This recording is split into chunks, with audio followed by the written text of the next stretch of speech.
Gasté $33,000 en unas vacaciones en Miami, pero mi hija mayor me dijo, olvidé comprarte el boleto. Vuelve a casa. En ese momento, algo dentro de mí se quebró para siempre. Hoy, yo voy a contarte algo que nunca pensé que contaría. Y si tú, por un segundo, sientes que esto te parece familiar, solo te pido que dejes un like y te suscribas. Va a ayudarme a continuar desahogándome. Me llamo Paloma Herrera. Tengo 68 años. Y hasta hace 3 meses creía que era la abuela más afortunada de Valencia. Qué equivocada estaba. Esa mañana del 15 de marzo me levanté a las 5 de la madrugada en mi pequeño apartamento del barrio de Ruzafa. La maleta color burdeos que había comprado especialmente para el viaje descansaba junto a la puerta, perfectamente organizada. Dentro llevaba los vestidos floreados que jamás había usado, el traje de baño que me daba vergüenza estrenar a mi edad, y los regalos que había elegido con tanto cariño para mis 4 nietos, muñecas de la Comunidad Valenciana para las niñas y camisetas del Valencia CF para los niños. Me miré al espejo del recibidor, mientras me acomodaba el collar de perlas que había sido de mi madre. Mis manos temblaban de emoción. Por primera vez en 68 años, iba a viajar en avión. Por primera vez en décadas, iba a vivir algo que no fuera trabajar, cuidar y dar. El taxi llegó puntual. Mientras recorríamos las calles aún dormidas de Valencia hacia el aeropuerto, pensaba en lo que había costado reunir esos $33,000. 45 años trabajando como enfermera en el hospital clínico. Turnos de noche que me dejaban exhausta. Guardias en Navidad y Año Nuevo mientras otras familias celebraban. Cada euro ahorrado era un sacrificio, cada billete guardado bajo el colchón era un sueño aplazado. Pero valía la pena. Por fin íbamos a estar todos juntos, mis 2 hijas Jimena y Sofía, mis 4 nietos preciosos, y yo. Una semana en Miami, en el Hotel Fontainebleau, que había visto tantas veces en las películas americanas. Desayunos frente al mar, tardes en la piscina viendo jugar a los pequeños, cenas en familia donde por fin podríamos hablar sin prisa. Llegué al aeropuerto con 2 horas de antelación, como me había enseñado Jimena. Mamá, los vuelos internacionales requieren tiempo. Me había dicho con esa paciencia forzada que usaba cuando me explicaba cosas que consideraba demasiado complicadas para mí. En la terminal, busqué a mi familia entre la multitud. Los vi cerca de la zona de facturación. Jimena con su elegante vestido azul marino y sus gafas de sol carísimas. Sofía cargando a la pequeña Valeria. Y los otros 3 nietos correteando con sus maletas de rueditas. Mi corazón se hinchó de felicidad al verlos. Pero algo estaba mal. Muy mal. Había una persona extra en el grupo. Un hombre mayor, de cabello gris, que cargaba una maleta negra y sonreía con esa confianza que yo recordaba demasiado bien. Era Gonzalo, mi exmarido. El hombre que me había abandonado hace 20 años por su secretaria de 35 años, dejándome sola para criar a nuestras hijas adolescentes. ¡Abuela!, gritó el pequeño Diego corriendo hacia mí con los brazos abiertos. Lo abracé con fuerza, pero mis ojos no se apartaban de Gonzalo, que me saludó con un gesto casual de la mano, como si su presencia fuera la cosa más natural del mundo. «Mamá». Jimena se acercó caminando despacio, evitando mi mirada. «Necesitamos hablar». Mi estómago se contrajo. En 43 años de ser madre, había aprendido a reconocer ese tono. Era el mismo que usaba cuando había hecho algo malo y tenía que confesar. «¿Qué pasa, hija?», pregunté, aunque parte de mí ya sabía que no quería escuchar la respuesta. Jimena me tomó del brazo y me llevó unos pasos lejos del grupo.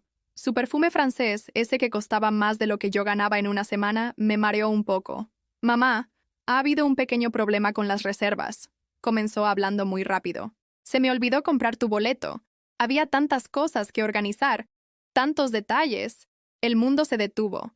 Las voces del aeropuerto se volvieron un murmullo lejano. El aire acondicionado me golpeó la cara como una bofetada helada.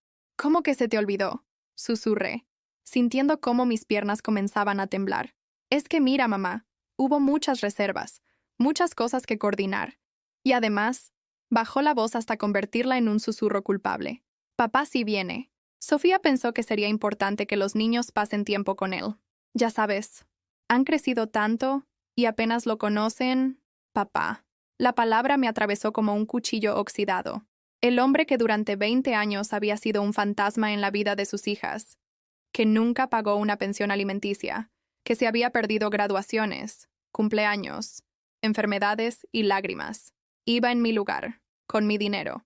No, no puede ser cierto, murmuré, buscando desesperadamente los ojos de Sofía, pero ella ya estaba en la fila del control de seguridad, cargando a Valeria y evitando mirarme. «Mamá, por favor, no hagas una escena», dijo Jimena mirando nerviosamente alrededor. La gente nos está mirando. ¿Una escena? Repetí, sintiendo como algo se fracturaba irremediablemente en mi pecho. ¿Yo voy a hacer una escena? Vuelve a casa, mamá. Te llamaremos desde el hotel todos los días. Te mandaremos fotos. Será como si estuvieras ahí. Me quedé allí parada, con mi maleta Burdeos y mi collar de perlas, viendo cómo mi familia pasaba el control de seguridad. Gonzalo se había puesto a jugar con los nietos, haciéndolos reír con bromas que yo nunca había sabido hacer. Los niños lo miraban con esa admiración que debería haber sido mía. Sofía finalmente me miró desde la distancia y me hizo un gesto con la mano, como diciéndome adiós. Pero en sus ojos no había tristeza, había alivio. Me quedé sola en la terminal. Una mujer de 68 años con una maleta llena de sueños rotos y $33,000 menos en mi cuenta bancaria. Los otros pasajeros pasaban a mi lado como si fuera invisible, como si fuera parte del mobiliario del aeropuerto. Y por primera vez en mi vida, me sentí exactamente así, invisible. Las lágrimas se me quedaron atrapadas en la garganta, quemándome por dentro. No podía llorar ahí, en público, donde todos pudieran ver mi humillación. Lentamente tomé mi maleta y caminé hacia la salida, arrastrando los pies como una anciana derrotada. No sabía que esa traición sería solo el comienzo. El viaje de vuelta a casa se me hizo eterno. Cada semáforo, cada curva de la carretera me daba tiempo para recordar cómo había llegado hasta este momento de humillación absoluta. El taxista, un hombre mayor que debía tener mi edad, me miraba por el retrovisor con curiosidad, pero no se atrevía a preguntar por qué una señora con maleta volvía del aeropuerto con los ojos hinchados. Cuando llegué a mi apartamento en Ruzafa, me senté en el sofá que había comprado en IKEA hace 10 años, el mismo donde mis nietos saltaban cuando venían a visitarme los domingos. Abrí el cajón de la mesita de noche y saqué mi libreta azul, esa donde desde hace décadas apunto cada gasto, cada transferencia, cada euro que sale de mi cuenta. Y entonces comencé a sumar, a recordar. Todo había empezado cuando Gonzalo se fue, en el año 2003. Jimena tenía 23 años y acababa de terminar sus estudios de administración de empresas. Sofía apenas 19, cursando segundo año de psicología. Yo trabajaba turnos dobles en el hospital clínico para mantener el apartamento y pagar sus gastos universitarios. «Mamá, no te preocupes por nosotras», me decía Jimena mientras yo le planchaba sus blusas para las entrevistas de trabajo. «Cuando consiga empleo, te voy a devolver todo lo que has gastado en mí». Pero esa promesa se desvaneció como el humo cuando conoció a Ramón, su primer novio formal, y decidió que necesitaba un coche nuevo para causar buena impresión en su familia. 5,000 euros. Mi primer préstamo personal. «Es solo un prestamito, mamá. Te lo devuelvo en 3 meses cuando cobre la nómina», me dijo con esa sonrisa que heredó de su padre, la misma que usaba para convencerme de cualquier cosa. Pero los 3 meses se convirtieron en 6, luego en 1 año, y finalmente, en un olvido total. Sofía no se quedó atrás. Cuando se graduó en psicología, necesitaba dinero para el máster que le abriría todas las puertas. 8,000 euros más de mis ahorros. «Mamá, cuando sea psicóloga clínica voy a ganar muy bien. Te lo prometo. Serás la primera en beneficiarte de mi éxito». Pero el éxito de Sofía significó casarse con un arquitecto de familia adinerada y mudarse a un chalet en las afueras de Valencia. El dinero del máster jamás regresó a mi cuenta, pero sí llegaron las peticiones para pequeños préstamos, cuando su marido tenía problemas con la constructora. Pasé las páginas de mi libreta, reviviendo cada transferencia bancaria con el sabor amargo de la traición en la boca. El bautizo de Diego, el primer nieto. «Mamá, queremos que sea una fiesta inolvidable. ¿Podrías ayudarnos con el salón? Son solo 3,000 euros». Y yo, emocionada por ser abuela por primera vez, vacié mi cuenta de ahorros para emergencias. La primera comunión de Valeria. 2,500 euros para el vestido. La fiesta, el fotógrafo. «Es que mira, mamá, todos sus compañeros de clase van a tener fiestas increíbles. No podemos hacer quedar mal a la niña. Las clases de piano de Pablo, mi nieto de 8 años. 150 euros mensuales durante 2 años. Mamá, el niño tiene talento. No podemos desperdiciar esta oportunidad». Pero Pablo dejó el piano a los 3 meses porque prefería jugar videojuegos. Los campamentos de verano, las excursiones del colegio, los uniformes deportivos, las tablets para hacer los deberes. Cada gasto justificado con la misma frase: «Es por el bien de los niños, mamá. Tú entiendes la importancia de la educación». Y yo entendía, siempre entendía. Porque había crecido pobre en un pueblo de Castellón, durmiendo 5 hermanos en la misma habitación, usando zapatos heredados hasta que se desarmaban. Quería que mis nietos tuvieran todo lo que yo nunca tuve. Pero mientras sumaba y recordaba, Una imagen se me clavó en el corazón, como una astilla infectada. El día que Jimena me presentó oficialmente a Ramón, su marido. Estábamos en el salón de mi casa. Yo había preparado una paella valenciana auténtica, de esas que aprendí de mi abuela, con el sofrito perfecto y el punto exacto del arroz. Mamá, Ramón trabaja en una multinacional, me había dicho Jimena con orgullo. Gana muy bien. Ya no vas a tener que preocuparte tanto por el dinero. Pero cuando llegó el momento de pagar la cuenta en el restaurante donde celebramos su ascenso laboral, Ramón se excusó para ir al baño y Jimena me susurró: Mamá, ¿tienes efectivo? Se me olvidó pasar por el cajero. 120 euros de mi pensión de jubilada. Esa noche, cuando llegué a casa, me miré en el espejo del baño. Tenía 66 años, arrugas que se profundizaban cada día, y las manos ásperas de 4 décadas fregando suelos de hospital. Mi reflejo me devolvía la mirada de una mujer que había trabajado toda su vida para otros, que había sacrificado vacaciones, ropa nueva, cenas en restaurantes, para que sus hijas y nietos tuvieran una vida mejor. ¿Y qué había recibido a cambio? Llamadas telefónicas que siempre empezaban con «Hola mamá, ¿cómo estás?», pero que inevitablemente terminaban con «Por cierto, necesitamos un favor». Visitas de mis nietos los domingos, pero solo cuando Sofía necesitaba que los cuidara porque tenía planes con sus amigas. Mamá, tú los entiendes mejor que nadie. Además, a ellos les encanta pasar tiempo contigo. Pero los niños llegaban con sus tablets, se sentaban en mi sofá a jugar videojuegos mientras yo preparaba la merienda. Y cuando sus madres venían a buscarlos, se iban corriendo sin siquiera despedirse con un beso. Cenas de Navidad en mi casa, donde yo cocinaba desde las 6 de la mañana, ponía la mesa con mi mejor vajilla, compraba regalos para todos, pero donde las conversaciones giraban siempre alrededor de los éxitos profesionales de Ramón, las vacaciones que habían planeado, los coches nuevos que querían comprar. Mamá, tú que no viajas ni gastas en nada, ¿podrías ayudarnos con el enganche del BMW? Me había dicho Sofía el pasado diciembre, mientras yo servía el turrón que había comprado en el mercado central. Y yo, como siempre, había dicho que sí. 7.000 euros para el enganche de un coche que nunca me ofrecieron ni para dar una vuelta por la ciudad. Cerré la libreta azul y la abracé contra mi pecho. Los números no mentían. En 20 años había gastado más de 200.000 euros en mis hijas y nietos. Dinero que había salido de mis turnos de noche, de mis guardias en Navidad, de rechazar vacaciones, de comprar siempre la marca más barata en el supermercado.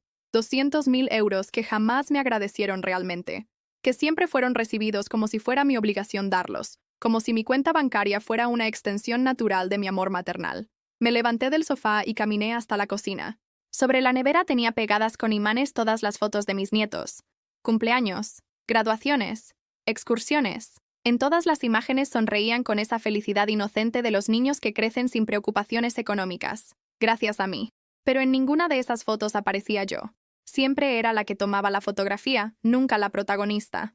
Esa noche me acosté sin cenar, con el estómago vacío pero el corazón aún más hueco.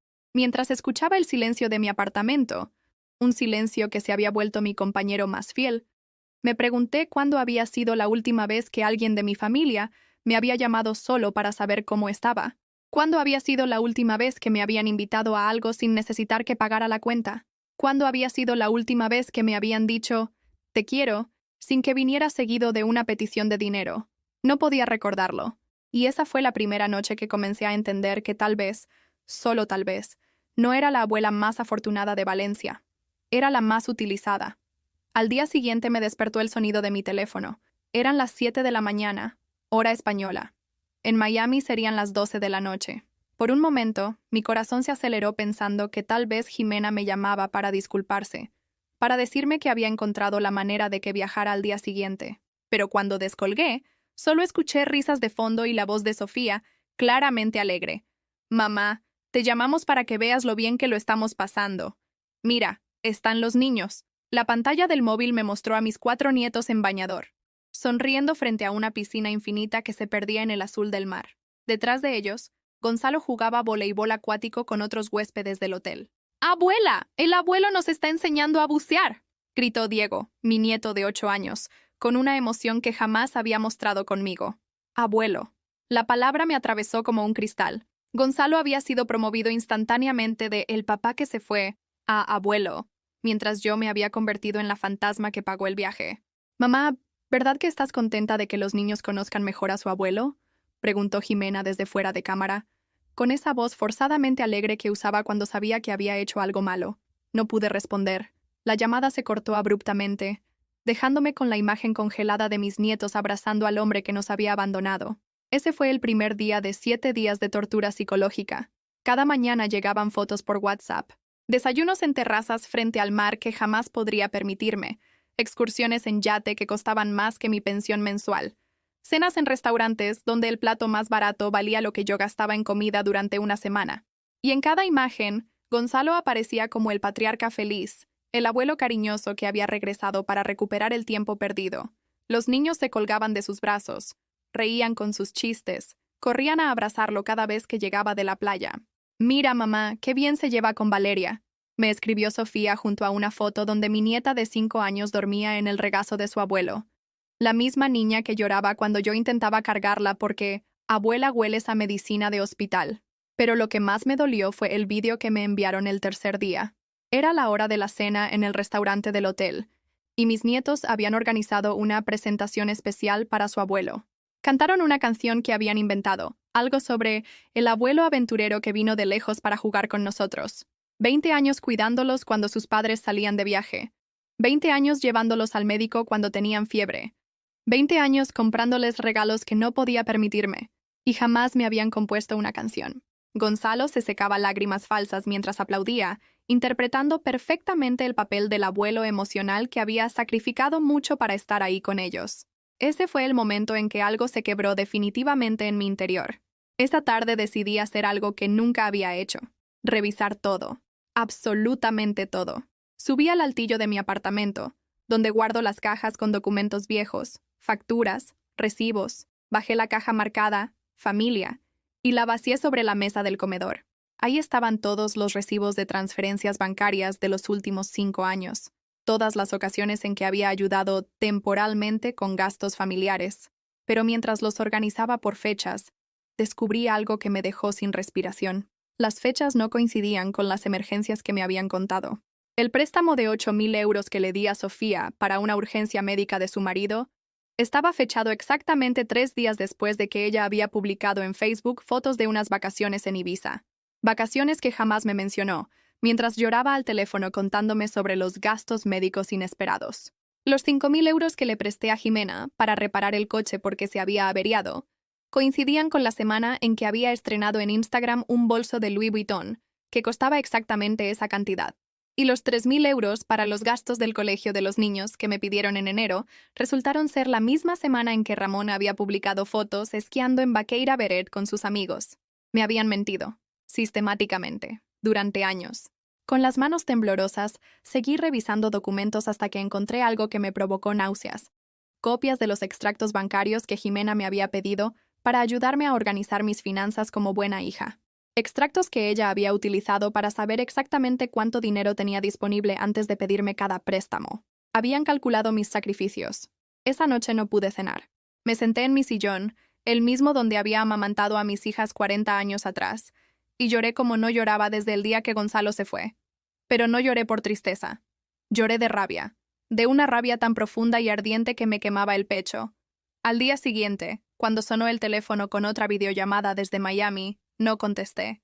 Ni esa, ni la siguiente, ni ninguna durante los siguientes 3 días. Fue entonces cuando recibí un mensaje que me confirmó todo lo que había descubierto. Mamá, ¿por qué no contestas? Los niños preguntan por ti. Por cierto, cuando volvamos necesitamos hablar de una cosita.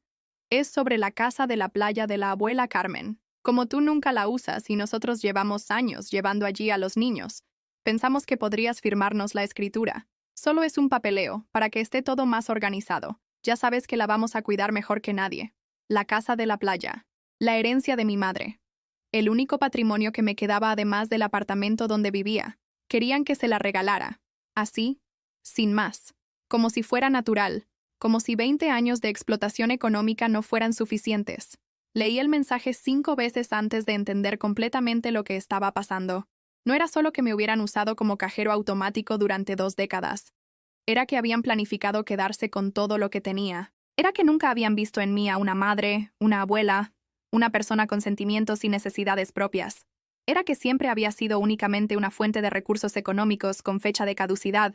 Y ahora que había gastado la mayor parte de mis ahorros en ese viaje donde me habían reemplazado por mi exmarido, venían por lo poco que me quedaba.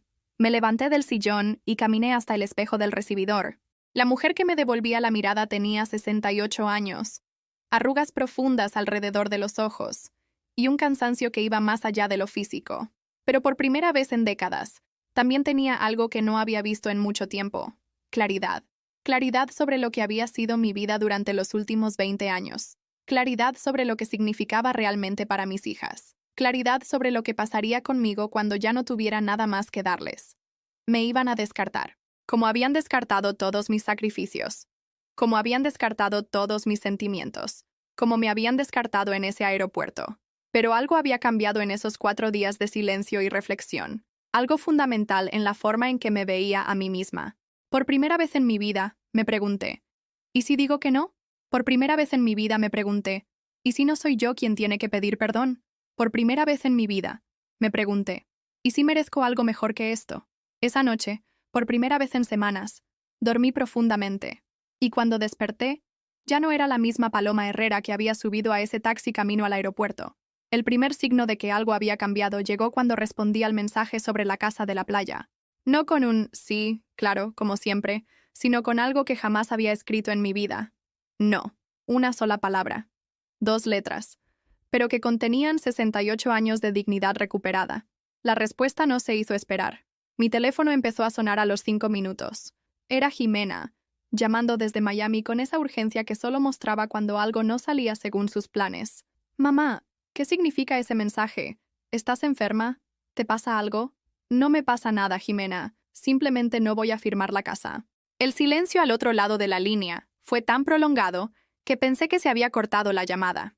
Luego escuché susurros, voces que se consultaban entre ellas. Estaba con Sofía. Mamá, no entiendo. Es solo un papel. La casa sigue siendo tuya, pero legalmente estará a nuestro nombre. Es mejor para los impuestos, ¿no lo ves? Ramón me explicó que es más conveniente fiscalmente. Jimena, no soy tonta. Lleváis años diciéndome que no entiendo de papeles, de impuestos, de inversiones. Pero entiendo perfectamente que queréis quitarme lo único que me queda. ¿Quitarte? Mamá, somos tus hijas. ¿Cómo puedes pensar eso de nosotras? La indignación en su voz era tan perfecta, tan ensayada, que casi me hizo dudar de mí misma. Casi. Pero ya no era la Paloma de hace una semana. Sois mis hijas, sí. Las mismas que me dejasteis en un aeropuerto después de gastar mis ahorros de toda la vida. Las mismas que me reemplazasteis por vuestro padre. Las mismas que me habéis mentido durante años sobre para qué necesitabais el dinero. ¿De qué estás hablando? ¡Qué mentiras! Jimena, tengo todas las fechas.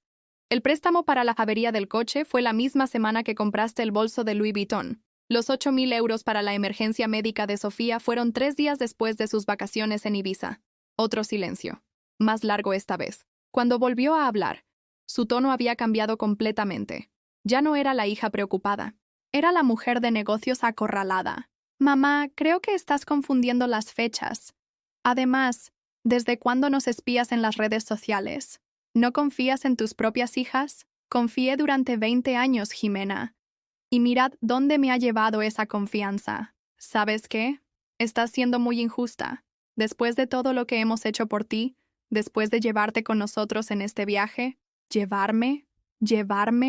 La rabia me salió de lo más profundo del pecho. Me dejasteis en el aeropuerto. Con mi dinero os fuisteis con mi exmarido. Fue un error, mamá, ya te lo explicamos. Un error no se planifica, Jimena. Y vosotras planificasteis esto. Gonzalo estaba en la lista de reservas desde el principio. La llamada se cortó. 10 minutos después sonó el teléfono de nuevo. Esta vez era Sofía, y ya no intentaba disimular su molestia. Mamá, Jimena me contó tu conversación. Creo que estás reaccionando de forma exagerada. ¿Exagerada? Sí, exagerada. Mira, entiendo que te hayas sentido mal por lo del aeropuerto, pero ya estamos aquí. Ya no se puede cambiar. Los niños están conociendo a su abuelo, están felices. ¿No te parece más importante eso que tus resentimientos? Mis resentimientos. Como si 20 años de abuso financiero fueran simplemente caprichos de una anciana amargada. Sofía, quiero que me digas una cosa con honestidad. En estos 5 días que lleváis en Miami, ¿cuántas veces habéis hablado los niños de mí? Pues, claro que han preguntado por ti. No te he preguntado si han preguntado. Te he preguntado cuántas veces han hablado de mí. Silencio. Porque en todos los vídeos que me habéis enviado, en todas las fotos, están completamente absortos con su abuelo. Ese hombre que no conocían hace una semana es ahora más importante para ellos que la abuela que los ha cuidado toda su vida. Mamá, no es una competición. Tienes razón, Sofía. No es una competición, porque en una competición, ambos participantes tienen las mismas oportunidades. Yo jamás tuve la oportunidad de competir con un hombre que no tenía ninguna responsabilidad, que aparecía como el abuelo divertido en unas vacaciones pagadas por mí. Estás siendo muy dramática. ¿Dramática? ¿Dramática? Mi voz se quebró, pero no de tristeza, de una rabia que había estado conteniendo durante décadas. Sofía, llevo 40 años trabajando para esta familia. 40 años sacrificando todo por vosotras y por vuestros hijos, y en una semana habéis conseguido que me olviden por completo. Los niños no te han olvidado. Entonces dile a Diego que se ponga al teléfono. Ahora mismo. Están jugando en la piscina. Dile que se ponga al teléfono, Sofía. Escuché movimiento, voces de fondo, chapoteos.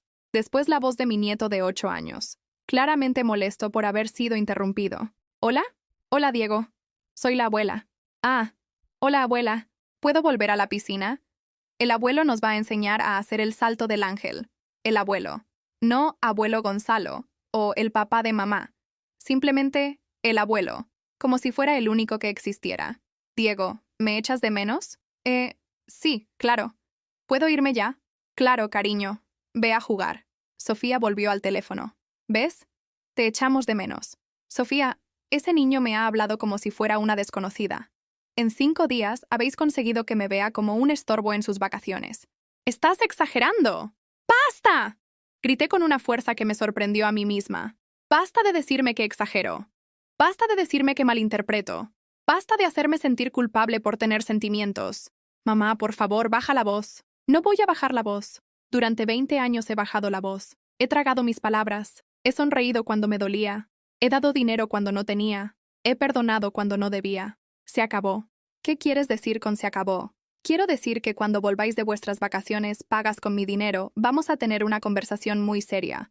Los 4 adultos, sin niños de por medio. Mamá. Y quiero decir que no voy a firmar ningún papel de ninguna casa. Y que no voy a seguir siendo vuestro cajero automático personal. No puedes hablarnos así. Somos tus hijas. Precisamente por eso puedo hablaros así. Porque sois mis hijas y merecéis saber la verdad. Me habéis convertido en una extraña en mi propia familia. Me habéis usado, mentido y humillado. Y eso se acabó. Colgué el teléfono con las manos temblorosas, pero por primera vez en años, no de miedo, de adrenalina, de libertad. A los pocos minutos llegó un mensaje de Jimena. Mamá, creo que estás pasando por una mala racha emocional. Cuando volvamos de viaje deberías hablar con algún psicólogo. No es normal que reacciones así con tu familia. Y después otro de Sofía. Mamá, los niños están tristes porque gritaste. Gonzalo dice que probablemente estés celosa porque ellos se llevan bien con él. Tal vez tiene razón. Gonzalo, el hombre que las había abandonado siendo niñas, ahora las aconsejaba sobre mi estado mental. El círculo se cerraba de la manera más perversa posible. Esa noche no me llegó ningún vídeo desde Miami, ninguna foto, ninguna llamada. Por primera vez en una semana, tuve una noche de silencio completo. Y descubrí algo que me cambió para siempre. El silencio de quien te ignora duele. Pero el silencio de quien ya no necesita tu aprobación es la libertad más pura que existe. Me serví una copa del vino que guardaba para las visitas que nunca llegaban. Me senté en mi balcón con vista a las calles de Ruzafa y brindé por la mujer que había decidido dejar de ser. Quedaban 3 días para que volvieran de Miami. 3 días para prepararme para la guerra. Al despertar el día siguiente, hice algo que no había hecho en 20 años. Me quedé en la cama hasta las 10 de la mañana, sin prisa. Sin la ansiedad de revisar el móvil para ver si mis hijas necesitaban algo, sin esa sensación constante de estar disponible para emergencias que nunca eran realmente emergencias. Me preparé café en mi cafetera italiana, esa que había comprado en una oferta hace 5 años, pero que apenas usaba porque gastaba mucho café para una sola persona. Por primera vez, no me importó el gasto. Me serví una taza grande, añadí azúcar moreno del bueno, y me senté en mi pequeño balcón a ver la vida pasar por las calles de Ruzafa. Desde mi segundo piso podía observar a las madres jóvenes llevando a sus hijos al colegio, a los abuelos paseando con sus carritos de la compra camino al mercado de Ruzafa, a los estudiantes corriendo hacia la parada del metro con sus mochilas cargadas de libros. Vida normal. Gente viviendo su vida sin estar pendiente de satisfacer las demandas constantes de otros. Y entonces me di cuenta de algo que me llenó de una tristeza profunda. No recordaba cuándo había sido la última vez que había hecho algo simplemente porque me apetecía. Después del café, tomé una decisión que me sorprendió a mí misma. Abrí el ordenador viejo que tenía guardado en el armario del recibidor, lo encendí después de meses sin usarlo, y busqué algo que nunca pensé que buscaría: cómo cancelar transferencias bancarias programadas. Porque resulta que sí tenía transferencias programadas. 150 euros mensuales que salían automáticamente de mi cuenta para ayudar con los gastos de los niños. Una transferencia que había autorizado hace 3 años y que se había vuelto tan invisible como mi propia dignidad. 1.800 euros al año. 36.000 euros en 20 años. Llamé al banco. La voz amable del operador me guió a través del proceso de cancelación. ¿Está segura de que quiere cancelar esta transferencia, señora Herrera? Lleva activa 3 años. Completamente segura. ¿Hay algún problema con el destinatario? Me quedé callada unos segundos. ¿Cómo le explicas a un extraño que el problema es que has descubierto que tus propias hijas te ven como un cajero automático con piernas? No hay ningún problema. Simplemente he decidido gestionar mi dinero de otra manera. Perfecto. La transferencia queda cancelada a partir del próximo mes. Colgué con una sensación extraña en el pecho. Era la primera vez en décadas que tomaba una decisión financiera sin consultar con nadie, sin pedir permiso, sin justificarme. Era la primera vez que mi dinero iba a quedar realmente en mi cuenta. Esa tarde decidí hacer algo que llevaba años posponiendo: ir al centro de Valencia a comprarme ropa. Ropa para mí. No porque tuviera algún evento familiar al que asistir, no porque necesitara estar presentable para nadie, simplemente porque me apetecía. Cogí el metro en Xàtiva y me bajé en Colón. Había estado tantas veces en esa zona comprando regalos para mis nietos en el Corte Inglés, buscando ofertas en Zara para los cumpleaños de mis hijas, pero nunca, absolutamente nunca, había entrado en una tienda pensando únicamente en mí. Entré en una boutique pequeña cerca de la Plaza de la Virgen, de esas que vendían ropa para señoras de cierta edad, pero con estilo. La dependienta, una mujer de unos 50 años con una sonrisa genuina, se acercó preguntándome si necesitaba ayuda. «Quiero algo bonito», le dije. «Algo que me haga sentir nueva». Me miró a los ojos con una comprensión que me sorprendió. «¿Para alguna ocasión especial?» «Sí», respondí sin dudar. «Para mi nueva vida». Durante la siguiente hora me probé vestidos, blusas, pantalones que jamás me habría atrevido a comprar, colores que había evitado porque, a mi edad, no correspondían, cortes que había rechazado porque, ¿para qué, si no salgo a ningún lado? Me compré un vestido azul marino con pequeñas flores blancas, una blusa de seda color crema que me hacía ver 10 años más joven, y unos zapatos de tacón bajo que eran cómodos pero elegantes. 230 euros, casi 2 meses de la transferencia que acababa de cancelar. Cuando llegué a casa y me probé todo de nuevo frente al espejo del dormitorio, no reconocí a la mujer que me devolvía la mirada. Tenía el mismo rostro, las mismas arrugas, las mismas canas. Pero había algo diferente en sus ojos, algo que no había visto en años: dignidad. Esa noche, por primera vez en meses, no cené las sobras de la comida que había preparado para la semana. Me vestí con mi blusa nueva, me puse un poco de pintalabios que tenía guardado desde no sé cuándo, y salí a cenar sola a un restaurante. Elegí Casa Roberto, un lugar pequeño en el barrio del Carmen, donde servían arroces auténticos. No el arroz que cocinaba en casa para ahorrar dinero, sino paella de verdad, preparada por manos expertas, servida en platos de cerámica artesanal. Me senté en una mesa junto a la ventana y pedí una paella de verduras y una copa de vino tinto de la Ribera del Duero. Cuando me trajeron la comida, el aroma me transportó a la infancia, a los domingos en casa de mi abuela cuando la paella era una celebración, no una obligación. Comí despacio, saboreando cada grano de arroz, cada verdura perfectamente cocinada. Una pareja mayor en la mesa de al lado me sonrió cuando nuestras miradas se cruzaron, y por primera vez en años no me sentí rara por estar sola. Me sentí libre. Cuando llegó la cuenta, 35 euros, la pagué sin culpa, sin calcular cuántos días de comida en casa representaba ese gasto, sin oír la voz de Jimena diciéndome que era un desperdicio comer fuera estando sola. Era mi dinero, mi decisión, mi vida. De vuelta a casa, paré en el kiosco de Manolo, el señor mayor que vendía periódicos y revistas en la esquina de mi calle. Compramos durante años, pero nuestras conversaciones nunca habían pasado de «buenos días» y comentarios sobre el tiempo. «Señora Paloma, qué guapa viene hoy», me dijo con una sonrisa sincera. «Ese color le queda muy bien. Gracias, Manolo, me he comprado ropa nueva». Se nota que está contenta. Hace tiempo que no la veía con esa cara. Sus palabras me acompañaron hasta casa. Un extraño había notado mi cambio antes que mi propia familia. Un señor que me veía 5 minutos al día había percibido algo que mis hijas, que supuestamente me conocían de toda la vida, jamás habían visto. Esa noche, antes de acostarme, hice algo más que jamás había hecho. Escribí en un cuaderno. No una lista de la compra, no recordatorios de citas médicas o cumpleaños familiares. Escribí sobre mí. Hoy he tomado mi primera decisión libre en 20 años. He cancelado una transferencia que daba por obligatoria. Me he comprado ropa pensando solo en si me gustaba a mí. He cenado sola en un restaurante sin sentir vergüenza. Y por primera vez en décadas, cuando me he mirado al espejo antes de acostarme, me he gustado lo que he visto. No sé qué va a pasar cuando vuelvan de Miami. No sé cómo van a reaccionar cuando descubran que ya no soy la misma mujer que dejaron en ese aeropuerto. Pero sé una cosa. Jamás voy a volver a ser la paloma que se disculpaba por existir. Cerré el cuaderno y me metí en la cama. Por primera vez en una semana, no revisé el móvil antes de dormir. No me importaba si habían enviado más fotos, más vídeos, más evidencias de lo prescindible que era en sus vidas. Porque había descubierto algo revolucionario. Podía vivir sin su aprobación. Podía vivir sin sus llamadas diarias. Podía vivir sin estar constantemente disponible para resolver sus problemas. Podía simplemente vivir. Y esa noche dormí 8 horas seguidas, sin despertarme pensando en qué necesitarían mañana, sin ansiedad por emergencias familiares que podrían surgir, sin esa sensación constante de tener que estar preparada para dar, ayudar, solucionar. Dormí como una mujer libre, porque eso era lo que estaba empezando a hacer. Quedaban 2 días para que volvieran de Miami, y yo ya no era la misma persona que ellos habían dejado atrás. El lunes por la mañana recibí un mensaje de Jimena. Mamá, llegamos esta noche. Mañana vamos todos a casa para hablar de lo que pasó, y para que firmes los papeles de la casa de la playa. Ramón dice que es urgente por temas fiscales. Leí el mensaje 3 veces. No había pregunta. No había ¿te parece bien? No había consideración por mis planes o mi disponibilidad.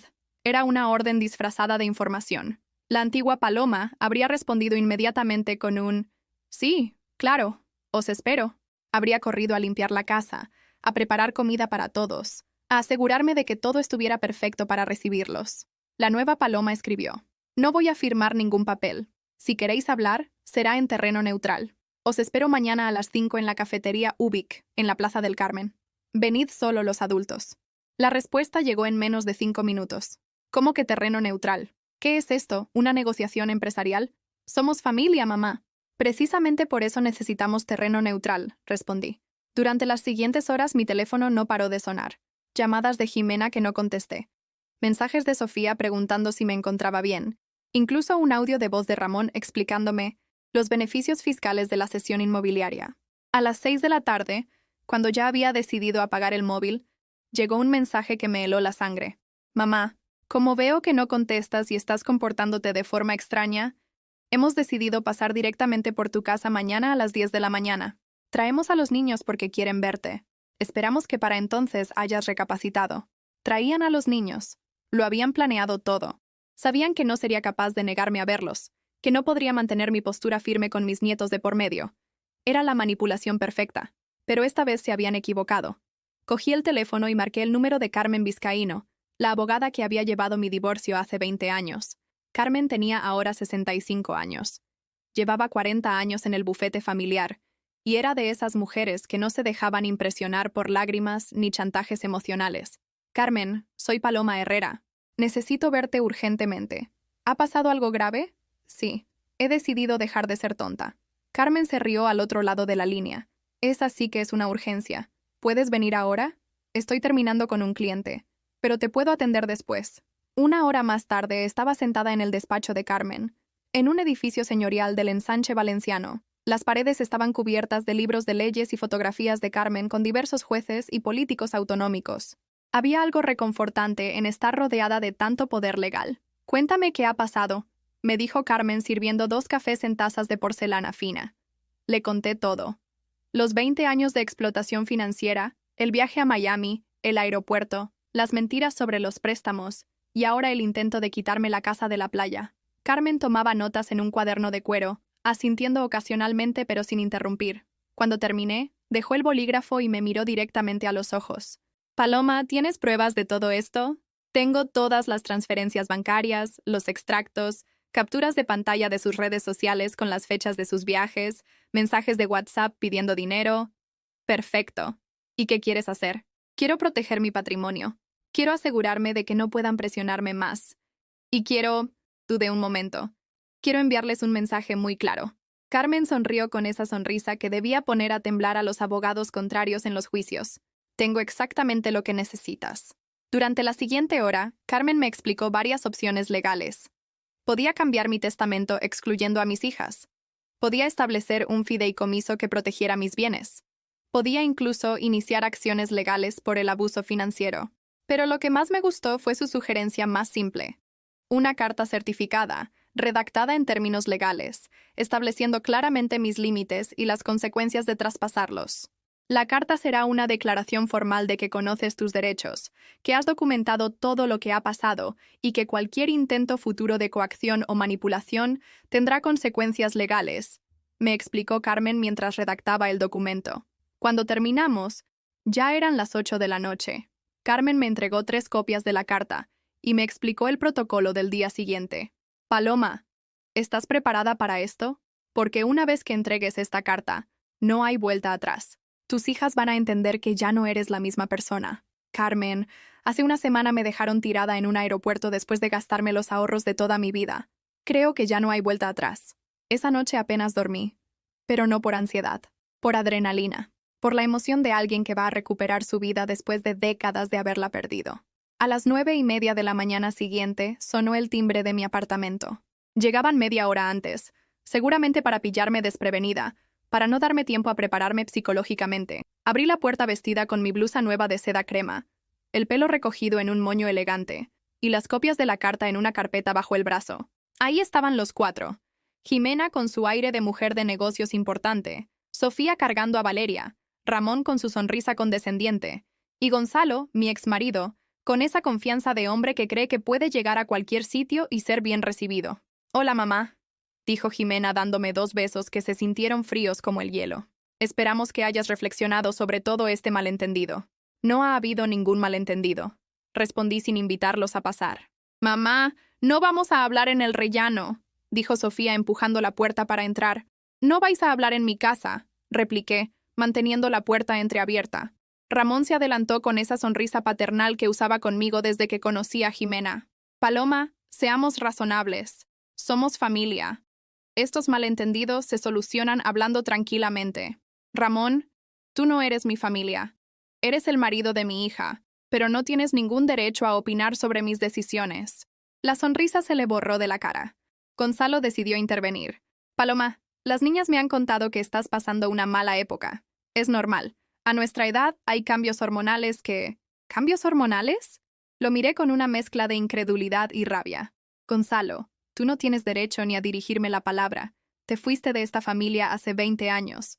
No voy a permitir que ahora vengas a darme consejos médicos». «Mamá, por favor», intervino Jimena. «Gonzalo solo quiere ayudar. Está preocupado por ti. Todos estamos preocupados». Saqué la carpeta y le entregué una copia de la carta a cada una de mis hijas. «Leed esto». En silencio. «Cuando terminéis, hablamos». Jimena abrió el documento primero. Sus ojos se movían rápidamente por las líneas y su expresión cambió de condescendiente a preocupada, luego a alarmada. «¿Qué es esto?», preguntó con voz estrangulada. «Es una declaración legal donde consta todo el dinero que me habéis pedido durante 20 años, todas las mentiras que me habéis contado, y todas las formas en que me habéis manipulado emocionalmente». Sofía había empezado a leer y se había puesto pálida. «Mamá, esto parece que nos estés amenazando». «No os estoy amenazando. Os estoy informando. Ahí se especifica claramente que cualquier intento futuro de coacción, manipulación o apropiación de mis bienes será denunciado ante las autoridades correspondientes». «¡Pero somos tus hijas!», gritó Jimena, perdiendo por fin la compostura. «No puedes amenazarnos legalmente». «Sois mis hijas, sí. Pero durante 20 años me habéis tratado como vuestra empleada personal con sueldo de cajero automático. Eso se acabó». Ramón intentó quitarle la carta a Jimena para leerla, pero ella se la apartó. «¿Y qué pasa con los niños?», preguntó Sofía con lágrimas en los ojos. «¿También los vas a cortar de tu vida? Los niños son bienvenidos en mi casa siempre que vengan a verme porque quieren verme, No porque necesitéis una niñera gratis o porque queráis pedirme dinero. No puedes hacer esto, murmuró Jimena. Es inhumano. ¿Inhumano? Me reí con una amargura que me sorprendió. ¿Inhumano es protegerme del abuso? ¿O inhumano fue dejarme en un aeropuerto después de gastar mis ahorros en vuestras vacaciones? En ese momento, Valeria empezó a llorar en brazos de Sofía. El sonido de mi nieta llorando me atravesó el corazón, pero me mantuve firme. ¿Ves lo que has hecho?, me acusó Sofía. Has alterado a la niña con tu actitud. No, Sofía. La niña está alterada porque estáis gritando en un rellano. Igual que vosotras estaréis alteradas porque por primera vez en vuestra vida os estáis enfrentando a las consecuencias de vuestros actos. Cerré la puerta suavemente pero con firmeza. Del otro lado escuché voces airadas, discusiones, y finalmente el sonido de pasos alejándose por las escaleras. Me quedé apoyada contra la puerta durante unos minutos, con el corazón latiendo tan fuerte que podía escucharlo en mis oídos. Había ocurrido. Después de 68 años en este mundo, había tenido mi primera pelea familiar siendo yo la que establecía los límites, y se sentía como el renacimiento más doloroso y más necesario de mi vida. Los días que siguieron al confronto fueron extraños. Un silencio absoluto por parte de mis hijas, como si hubieran decidido aplicarme la ley del hielo hasta que entrara en razón. Pero por primera vez en mi vida, ese silencio no me dolía, me liberaba. La primera semana después de cerrarles la puerta, hice algo que jamás había hecho. Me apunté a un curso. En el Centro Cultural, La Beneficencia, ofrecían clases de pintura para adultos mayores. Descubre el artista que llevas dentro, decía el folleto que había recogido meses atrás y que tenía guardado en el cajón de la cocina. La profesora se llamaba Elena, una mujer de unos 50 años con el pelo teñido de violeta y las uñas pintadas de colores diferentes en cada dedo. El primer día, cuando nos pidió que nos presentáramos y dijéramos por qué habíamos elegido pintura, yo respondí: me llamo Paloma y tengo 68 años. He pasado toda mi vida cuidando a otros, y acabo de descubrir que no sé quién soy cuando no estoy siendo útil para alguien más. Elena me sonrió con una calidez que no había sentido en años. Paloma, este es el lugar perfecto para descubrirlo. Mi primer cuadro fue un desastre. Intenté pintar un jarrón con flores, algo seguro, algo que no pudiera salir demasiado mal. Pero mis manos temblaban, no sabía mezclar los colores, y el resultado parecía el dibujo de un niño de 5 años con problemas de coordinación. Está perfecto, me dijo Elena mirando mi obra. ¿Sabes por qué? ¿Porque tiene potencial?, pregunté con ironía. No, porque es tuyo. Porque por primera vez en mucho tiempo has creado algo que no tiene que gustar a nadie más que a ti. Esas palabras se me clavaron en el corazón de la manera más hermosa. Durante los siguientes martes y jueves, el aula de pintura se convirtió en mi refugio. Conocí a Mercedes, una viuda de 72 años que había empezado a pintar después de que sus hijos emigraran a Alemania. A José, un jubilado de 75 años que pintaba los paisajes de su pueblo natal en Teruel. A Amparo, de 69 años, que había dejado a su marido después de 40 años de matrimonio y ahora pintaba flores rojas gigantes que, según Elena, gritaban libertad. ¿Sabes qué es lo mejor de empezar algo nuevo a nuestra edad?, me preguntó Mercedes un día mientras limpiábamos los pinceles. Que ya no tenemos nada que demostrar. No pintamos para ser las mejores, no pintamos para impresionar a nadie, pintamos porque nos da la gana. Tenía razón. Cada martes y cada jueves, durante esas 2 horas en el estudio, no era la madre abandonada en un aeropuerto, no era la abuela utilizada, no era la mujer que había malgastado su vida siendo conveniente para otros. Era simplemente Paloma, una mujer con un pincel en la mano descubriendo que tenía cosas que decir. Mi segundo proyecto fue un autorretrato. Elena nos había propuesto el ejercicio como una forma de conocernos mejor. Cuando me puse frente al espejo pequeño que había traído de casa, no reconocí inmediatamente a la mujer que me devolvía la mirada. Tenía arrugas, sí, canas también, pero había algo nuevo en sus ojos, una claridad que no recordaba haber visto antes, una especie de paz que nada tenía que ver con la resignación. Pinté esos ojos, los pinté verdes como realmente eran, no opacos como me habían parecido durante años. Les di vida, brillo, determinación. Es impresionante, me dijo José cuando vio mi autorretrato terminado. Parece que te estés viendo realmente por primera vez. Y así era. A las 3 semanas de silencio familiar, un sábado por la mañana, recibí una visita inesperada. Era Diego, mi nieto de 8 años, solo, con su bicicleta pequeña aparcada en la entrada del edificio. Hola, abuela, me dijo con esa timidez que los niños muestran cuando saben que algo está mal pero no entienden exactamente qué. Mi corazón se aceleró. Verlo ahí, en mi puerta, me llenó de una alegría que había creído perdida para siempre. Diego, ¿cómo has llegado hasta aquí? ¿Saben tus padres dónde estás? Les dije que iba a casa de mi amigo Mario, pero vine aquí. Quería verte. Lo invité a pasar y le preparé su merienda favorita: tostadas con tomate rallado y jamón ibérico. Mientras comía, me observaba con esa intensidad que tienen los niños cuando están procesando información importante. Abuela, ¿por qué mamá dice que estás enferma? La pregunta me golpeó como un puñetazo. ¿Enferma? ¿Qué te ha dicho exactamente? Dice que tienes una enfermedad que te hace estar triste y enfadada, y que por eso no podemos venir a verte hasta que te cures.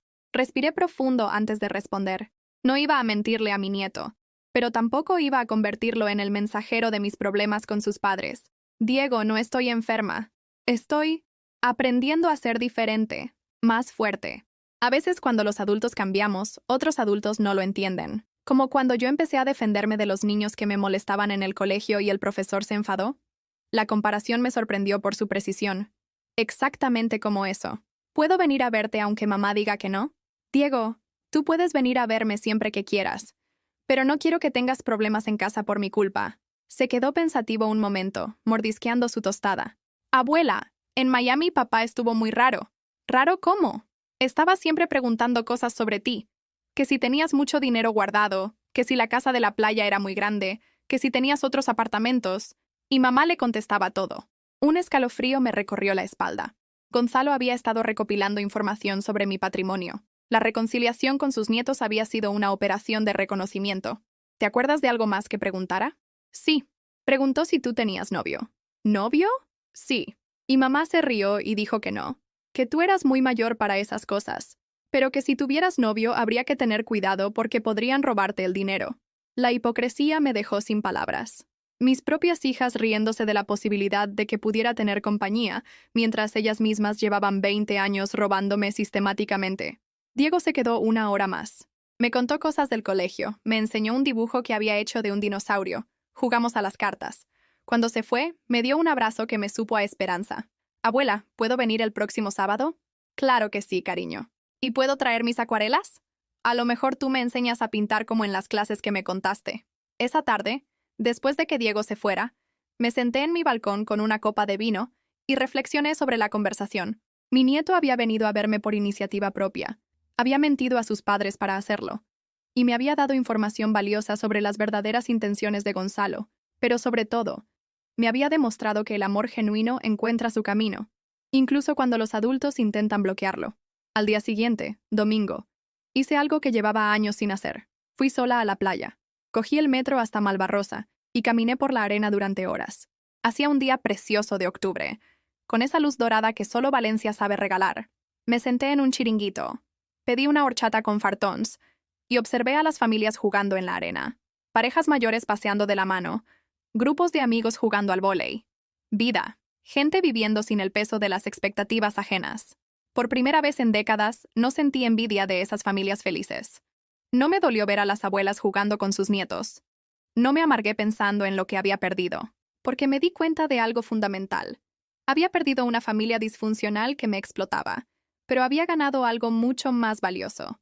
Me había ganado a mí misma. Esa noche, cuando volví a casa con la piel ligeramente bronceada y el pelo con olor a sal marina, me miré al espejo del baño y vi a una mujer completamente diferente a la que había entrado en ese aeropuerto hace un mes.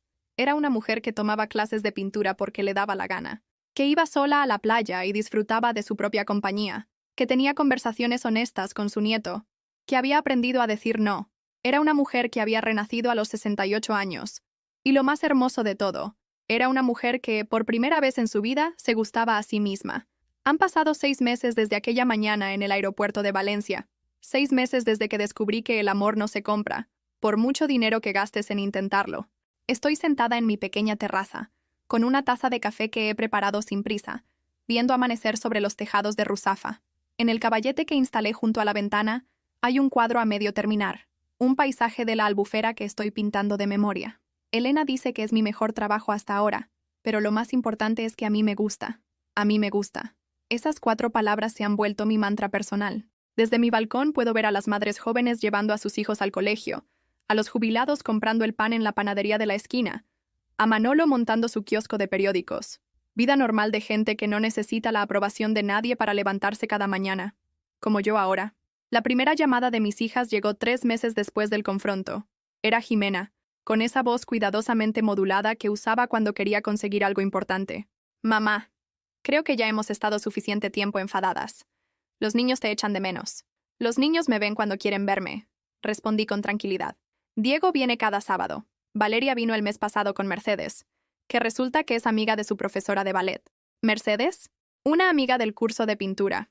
Una mujer estupenda que entiende que las abuelas podemos tener vida propia. El silencio al otro lado de la línea me dijo todo lo que necesitaba saber. No podían procesar que hubiera construido relaciones que no dependían de ellas.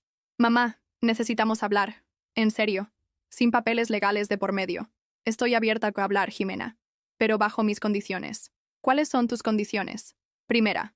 Reconocéis que durante 20 años me habéis usado financieramente. Segunda. Me pedís perdón, no por la pelea, sino por los años de mentiras y manipulación. Tercera. Aceptáis que ya no soy vuestro cajero automático personal. Mamá, ¿eso es injusto? ¿Exagerado? ¿Cruel?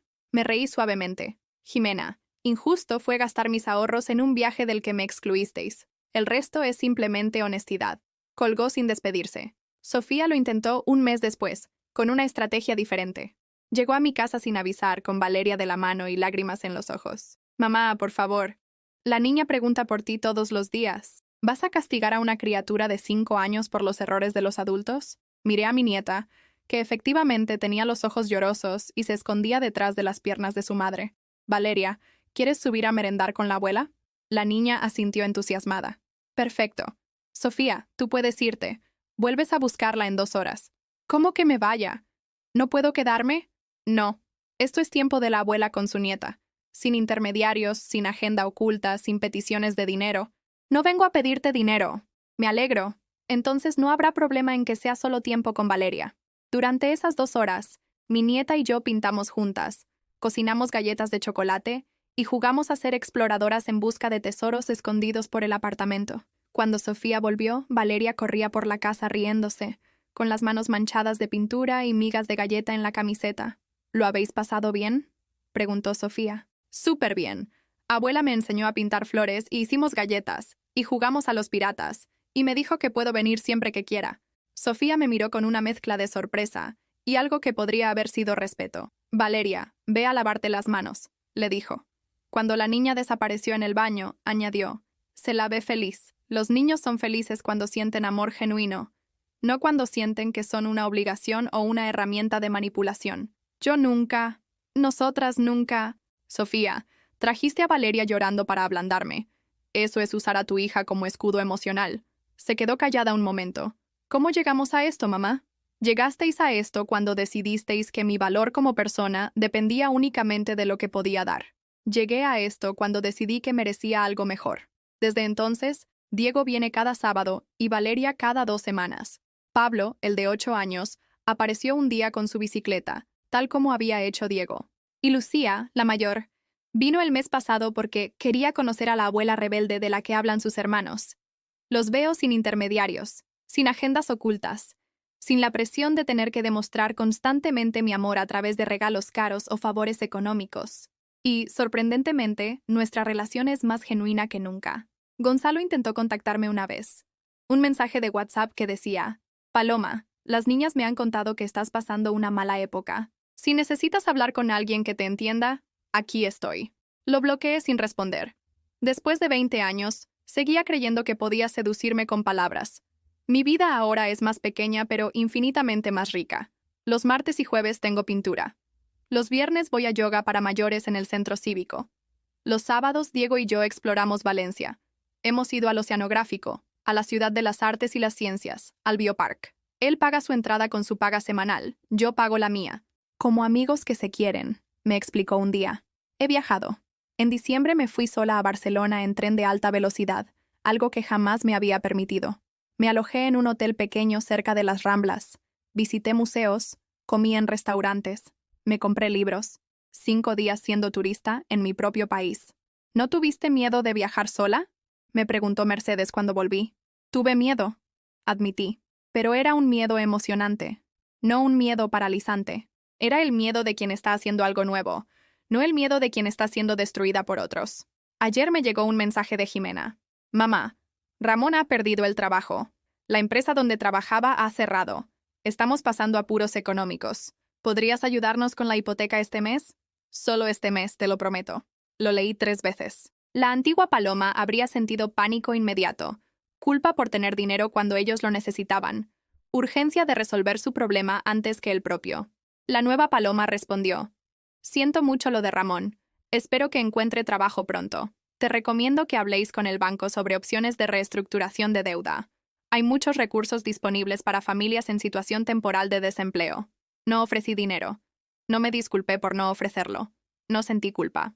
Porque finalmente había entendido la diferencia entre ayudar y ser explotada. Entre amor y manipulación. Entre ser generosa y ser tonta. Esta mañana, mientras terminaba mi café y contemplaba mi cuadro de la Albufera, me pregunté qué le diría a la mujer que hace 6 meses subió a un taxi camino al aeropuerto con una maleta llena de sueños y el corazón lleno de esperanza. Le diría que el amor verdadero no tiene que comprarse, que la dignidad no tiene precio, que nunca es demasiado tarde para aprender a decir no, que los nietos pueden quererte sin que tengas que pagarles para hacerlo, que las hijas que realmente te aman no te dejan tirada en un aeropuerto. Le diría que a veces, perder una familia tóxica es la única manera de encontrarte a ti misma.